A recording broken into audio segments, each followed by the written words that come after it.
So maybe you clicked on this video just now because you'd like to live with some more clarity, purpose, peace.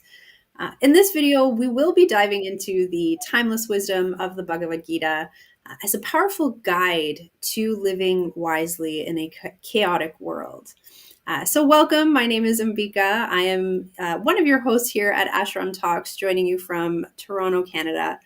And I'm very excited today to be joined by Bhakti Yoga Krsnacandra, joining us all the way from Long Island, New York. Welcome, Krsnacandra. Thank you very much, Ambika. I'm always happy to be here. It's a great privilege to be on this channel, and always love being here to speak about Bhagavad Gita. Yeah, we're very excited to get started. The theme of today's class is living as a wise person, lessons from the Bhagavad Gita. And with AI and information just literally at our fingertips at every moment, really excited to dive into this more subtle, almost nostalgic quality nowadays of wisdom, because it does kind of feel like a nostalgic quality. Everyone's looking for intelligence and knowledge, but this topic of wisdom, really feels like it hits something a bit more lasting, a bit more um, internal. So excited to get started. Shy. Can't wait. So I think we should start with the. I think we're going to start with the verse, or I would like to say a brief prayer first. One or the other. I'm quite flexible. Thank you very much. Um, this is Bhagavad Gita, chapter 2, verse 54. Arjuna uvacha stita pragnasya kabhasa samadhi stasya keshava stitadihi kim prabhasheta kim asita vrajeta kim. Arjuna said, "What are the symptoms of one whose consciousness is thus merged in transcendence? How does he speak? And what is his language? How does he sit? And how does he walk?" As before we dive right into this topic, I just want to say a brief prayer. We call it the Mangala Charn. And when we say this prayer, we're sanctifying the time and the discussion that we're about to commence.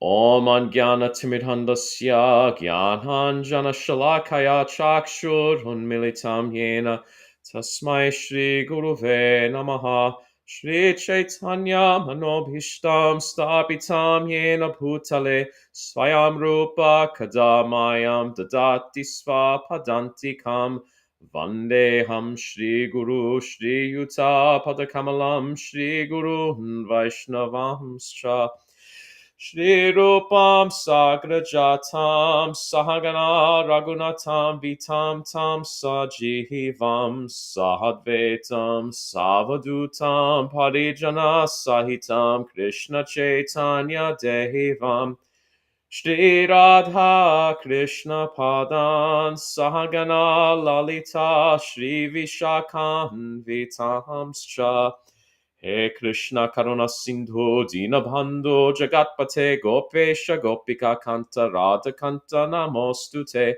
Tapta Kanchana Gaurangi Radhe Brindavaneshwari Brishabhanu Sute Devi Pranamami Hari Priye Shri Krishna Chaitanya Prabhu Nityananda Shri Advaita Gadadhara Shiva Sadi Gaura Bhakta Vrinda Hare Krishna, Krishna Krishna, Hare Hare, Hare Rama, Rama Rama, Hare Hare.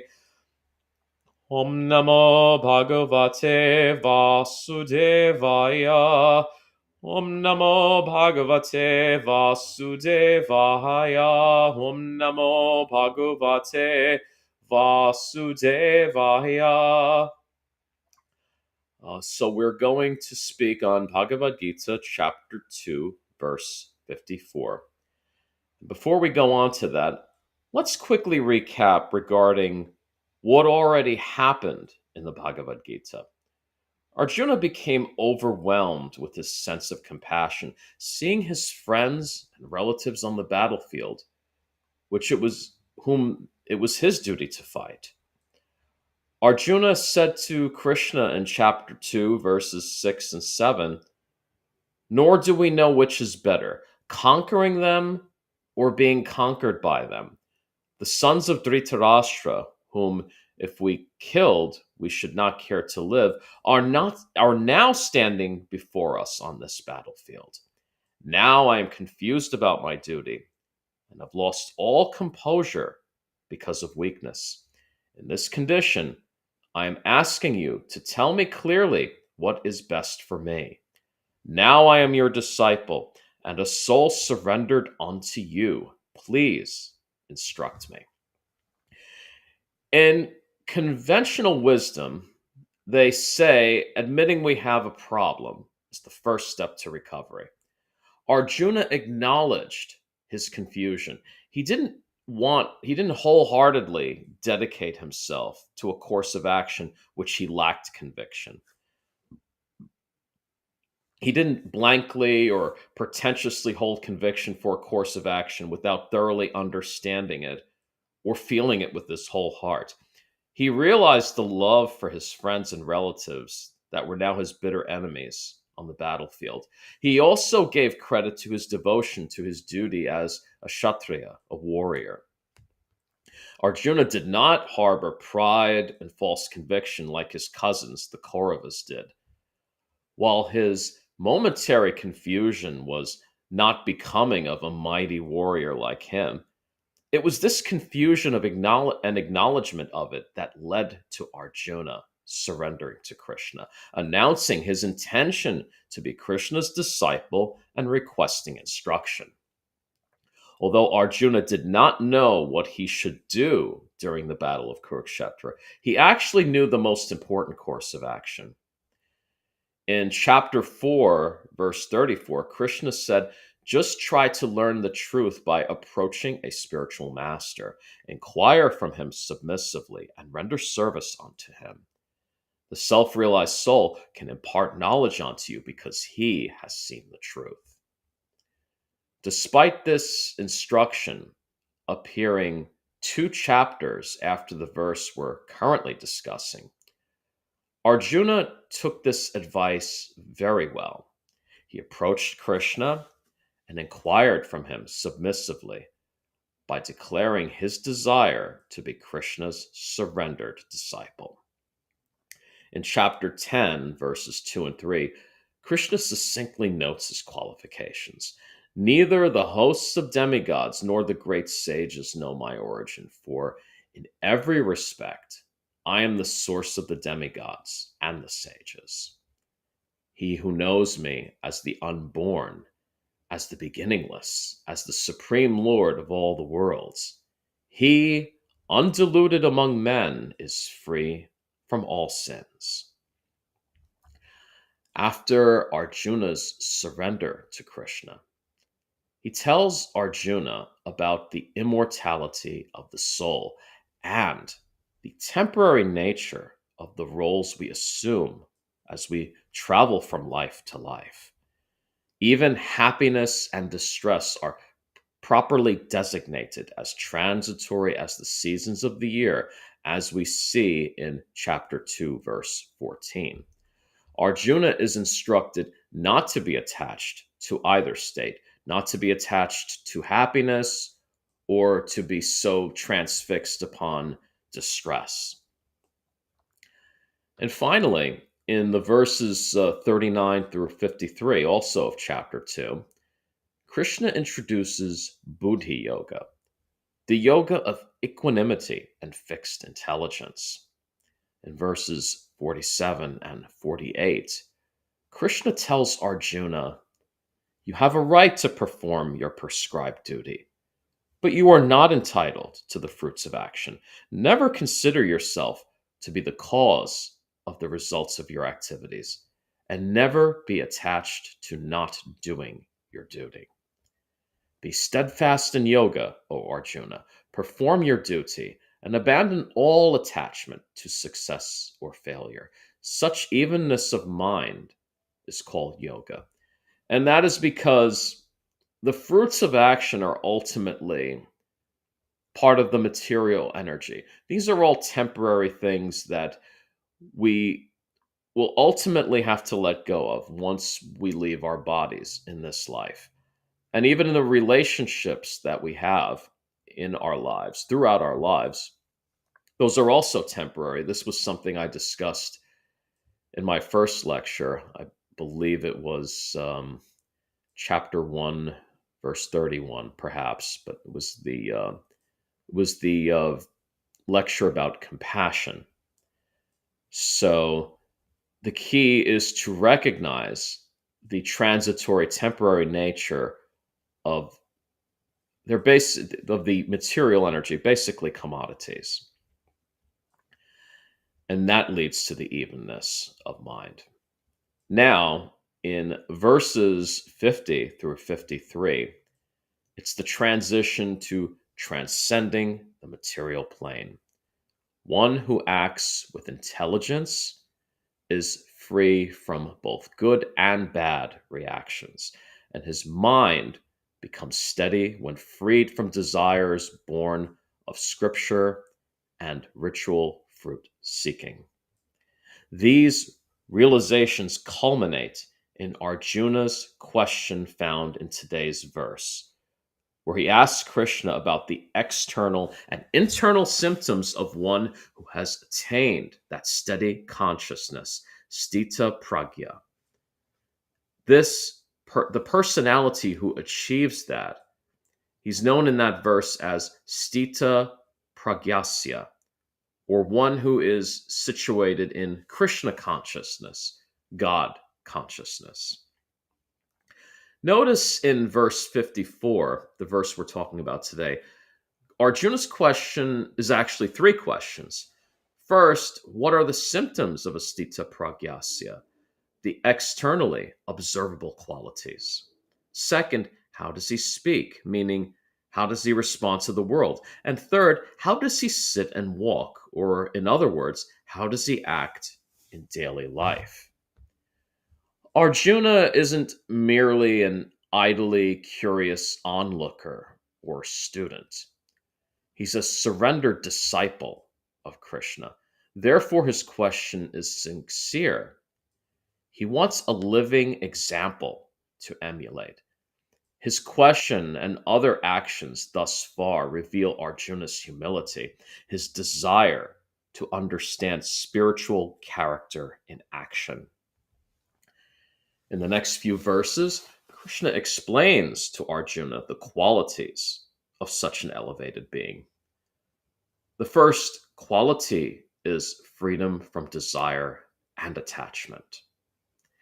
In verses 55 and 56, Krishna says, when a man gives up all varieties of sense desire, which arise from mental concoction, and when his mind finds satisfaction in the self alone, then he is said to be in pure transcendental consciousness. One who is not disturbed in spite of the threefold miseries, who is not elated when there is happiness, and who is free from attachment, fear, and anger, is called a sage of steady mind. So, as I said, we're constantly being bombarded in this world. We're being bombarded by the lure of happiness. We each have our own hankerings, but also we also have our own fears. We have our own aversions, and those can work hand in hand. They're two sides of the same coin. So those can be snares that will keep us tethered to this material world, which is ultimately temporary. So the next is equanimity in happiness and distress.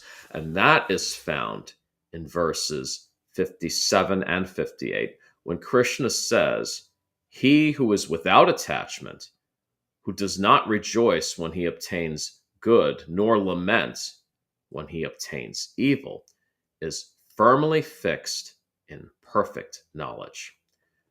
One who is able to withdraw his senses from sense objects, as the tortoise draws his limbs within the shell, is to be understood as truly situated in knowledge.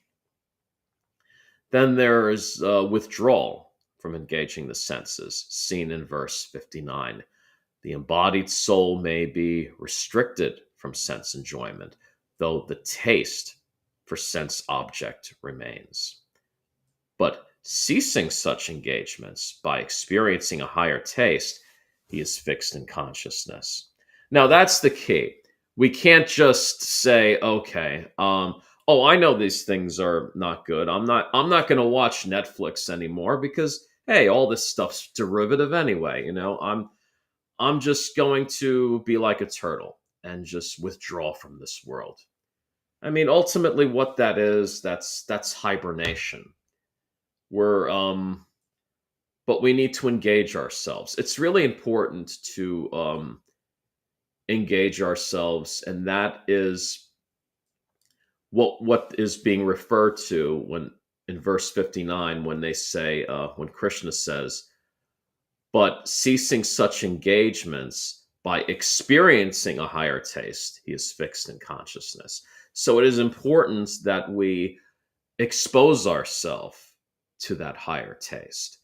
I don't want to go on too much of a tangent, but that would be engaging in spiritual activities such as kirtan and bhajan, um, associating with devotees, especially those who are we can classify as stita pragnasya, um, and just generally exposing ourselves as much as we can in a sincere manner to the higher taste.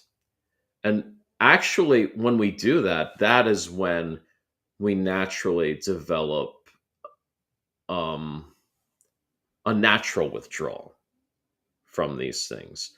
I can say, for example, when I want to change my diet and eat healthy things, I start to eat very healthy, and I stay really dedicated to it, and then after a while, um, the foods that are not so good for you, they don't really taste so good. It becomes like, why this is so very sweet? How did I like this in the first place? So that's the key. That's the process. And so the next part of that process to become stita pragnasya, it's clear, steady intelligence. We see this in verses 64 and 65. One who can control his senses by practicing the regulated principles of freedom can obtain the complete mercy of the Lord and thus become free from all attachment and aversion. And for one who is situated in the divine consciousness, the threefold miseries of material existence exist no longer. In such a happy state, one's intelligence soon becomes steady. Finally, there's freedom from anger and delusion, as we see in verses 70 and 71. A person who is not disturbed by the incessant flow of desires that enter like rivers into the ocean, which is ever being filled but is always still, can alone achieve peace, and not the man who strives to satisfy such desires. So, um, I mean, ultimately, there's an old axiom. I think it's from China, but ultimately, it doesn't matter where it's from. But it's they say a large vessel takes a long time to build, and the larger the vessel, or in this case, we're speaking about the ocean, it becomes still. And despite the input, despite in the case of these verses, um, the rivers going into the ocean ultimately don't disturb the ocean because the ocean's so vast. So, by building on our own spiritual reservoir. In that case, then we are not moved by the material energy. Um, a person who has given up all desires, this is verse 71, by the way, a person who has given up all desires for sense gratification, who lives free from desires, who has given up all sense of proprietorship and is devoid of false ego, he alone can attain real peace. One simple way to sum up the Stita Pragnasya is that they live in this world. They are not of this world. And those of us who were raised in a Christian setting may remember in the Bible, New Testament, John chapter 17, verse 16, when Jesus said of his own disciples, they are not of this world, just as I am not of this world. So it's not a new concept for those of us who were raised in a Christian environment. Although we do not equate the fully realized soul or Stita Pragnasya with God or Krishna, we see them as eternal associates of Krishna in the spiritual world, where they have an eternal relationship with Krishna based on the disposition of their heart. So, what does steadiness look like in our own lives? How do we speak, sit, and walk when steady versus when we are disturbed? I can tell you one example of how Stita Pragnasya acts in a disturbing, stressful situation that I can readily recall. And this happened in the year 2003. In the years 2002 through 2004, I was fortunate enough to travel with my guru. A guru is a spiritual teacher. He would go on world tours where he would do speaking engagements. And he was 90 years old at the time. And about June 2003, we were traveling in Mexico from Monterrey to Guadalajara by plane. And I remember I suddenly noticed a worrying spike of turbulence, followed by an announcement from the captain that we had to return to Monterrey Airport because the cargo door was left open. And my imagination ran wild. The thought of the air outside rushing inside through the cargo door filled me with fear. And at that point in my life, it was the worst flight I had ever taken. And I wasn't sitting directly next to my guru, but I looked to him to see if he was okay. And I could see that he was quite fine. He wasn't even a little nervous. And he was completely alert. And, he was doing 2 lectures a day. They each lasted about an hour. He was alert throughout the day. And his secretary, who was, at the time, he's the age I am now, he looked quite blissful.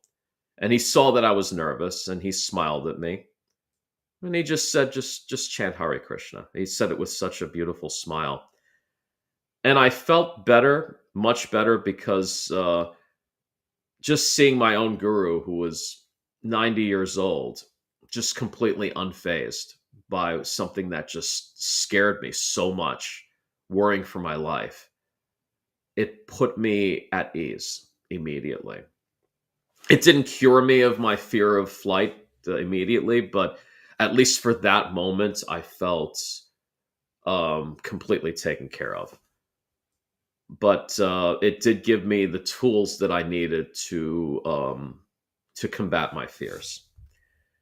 And late last year, I took a trip to Vrindavan, India, and I returned to New York from Delhi. And that actually was the most turbulent flight of my life. It wasn't just one spike of turbulence that lasted a few minutes. It was a lot, many, many bouts of turbulence. People around me were getting sick. And throughout that time, I was just chanting the mantras and the prayers that my spiritual teacher and my fellow students had encouraged us to speak. Not just in times of distress, but as much as we possibly could. And I don't consider myself a good flyer at all. The mere idea of my being in a pressurized tube 40,000 miles in the air, traveling at 550 miles an hour, terrifies me. But I consider it a necessary austerity to living a full life. While I'm nowhere near the level of achieving becoming a stita pragnasya as my spiritual teacher had shown us during his time on earth, I'd done the best of my ability to understand what that entails. And I prayed to God, I prayed to Radha and Krishna to please help me to accept whatever comes in my life, to treat me as they saw fit. And I actually felt the turbulence ease upon every time I prayed. And I can't say with absolute certainty if the environment outside of the plane became more peaceful or if my heart space had become more serene, negating whatever was outside, or maybe it was a combination of both. But I feel I was not the same person that I was when I boarded that plane with my guru in Mexico 22 years ago. And although my guru left this world 16 years ago, I've done everything I could to apply what he taught to keep everything fresh. In that time, I endured the loss of my family's business, my family's wealth, the premature death of my mother, and a litany of heartbreaking situations. And I don't think it was in a manner. I mean, I don't want to glorify myself in any way, but I feel like I did it in such a manner that I don't think I could have done without the teachings of Sanatana Dharma and Bhagavad Gita. Um, I'm certainly, even though I'm not detached to this world and the stresses within it, as my guru was, I'm relieved that I learned some resistance through applying the principles that Krishna himself stated in the verses that we spoke just a few minutes ago. Approaching the spiritual master submissively, as Arjuna did to Krishna in verse 7, and as we are instructed to do in chapter 4, verse 34, we're given a prescription for how to overcome our attachment to this material world. It's a process that we call sadhana. It's a routine, and that routine can include the chanting of mantras, as well as service to our community. I personally am very fond of serving Tulsi Devi, the embodiment of this world of the goddess Vrinda Devi. And we see her as Tulsi, which others know as the holy basil plant. And I also enjoy holding classes for the Bhagavad Gita, not just on this channel, but in my local yoga community. And we teach and discuss the Bhagavad Gita every Sunday morning. And we also see that Arjuna's life was a life of service. He served his community as a Kshatriya, a brave and powerful warrior who had the ability to rule as well as protect the people that he was charged to rule over. And he spent his youth training. He spent his whole youth training for this moment. He was very wealthy. He lived a life of, he had his whole family was doing very well. And conceivably, he could have just simply enjoyed all day. But his life was just really vigorous training. And he ended up serving Krishna himself when he fought in the Battle of Kurukshetra, which is in the Mahabharata. And that prelude to the Battle of Kurukshetra is the Bhagavad Gita. And he fought in that battle, even though he didn't want to fight his own relatives. He served all of us in the process of his asking important questions to Krishna, because that dialogue of asking, that is the Bhagavad Gita. And that's where we learn about the meaning of existence and the nature of the soul. We realize that Arjuna's life did not culminate in running away from his responsibilities in the name of religion or spiritual renunciation. I think there's this misconception that if we want to become spiritual, let's just run away to a monastery and just forget all our troubles. Let's just cast all this away. But actually, Krishna didn't tell Arjuna to do that. He actually discouraged that. He wanted Arjuna to perform his duties, but with spiritual eyes. And with those spiritual senses, Arjuna performed the duties that he was born to perform, the duties that he was raised and trained to perform. And it was under the loving guidance of Krishna himself. We don't have to run away to a monastery to achieve equanimity and freedom from anger and delusion. It's this internal realization of the transitory nature of the world and the external nature of ourselves and Krishna that transcends us from leading a shallow life of chasing transitory sense enjoyment to a purposeful life of service and freedom from unhealthy detachment. I thank you very much. Thank you, Krsnacandra. And thank you to everyone for joining us as well. We have Colleen here, who did just mention a very nice, just a call back here, something you mentioned, building a spiritual reservoir for peace and stillness. Yeah, Thank you for the wisdom. of course. And Yeah. it's not like an overnight process, but if we don't give up, eventually we'll surprise ourselves. You know, we'll have that reservoir before we know it. Hmm. Hmm. Yeah, that's something you mention quite frequently, especially towards the end of the class, is that it's a practice, that it's something, Arjuna was training his entire life for that moment, Yeah. that Hmm. it's not something that from one day to the next, oh, I'm suddenly a wise person. It's Right. Yeah. uh, yeah. Not suddenly a wise person, but eventually you'll notice some kind of progress. Mhm. And it's not, I don't think it's wrong to acknowledge that and to, uh, pat yourself on the back, just within moderation. Yeah. Mm, Well, thank you so much again, Krishna Chandra, and thank you once again to everyone here. mm, If it's the first time you're joining us, please feel free to follow, to subscribe. You will get classes sent to you as they stream live. We do go live with classes Monday evenings and Thursday mornings, depending on where you are in the world. But we'd love to have you join us either live or recorded. Um, as Krishna Chandra mentioned, Bhagavad Gita is a practice of questions and understanding. So if you do have questions, please feel free to either comment, either leave them in the comments, or you can also send them to us via Instagram, and then we can follow up. Our speakers can follow up in a class or separate videos. Our Instagram is Ashram Talks ENG, and we would love to have you again live or have you join in recorded sessions as well. So thank you again, everyone, so much, and we'll see you next time on Ashram Talks.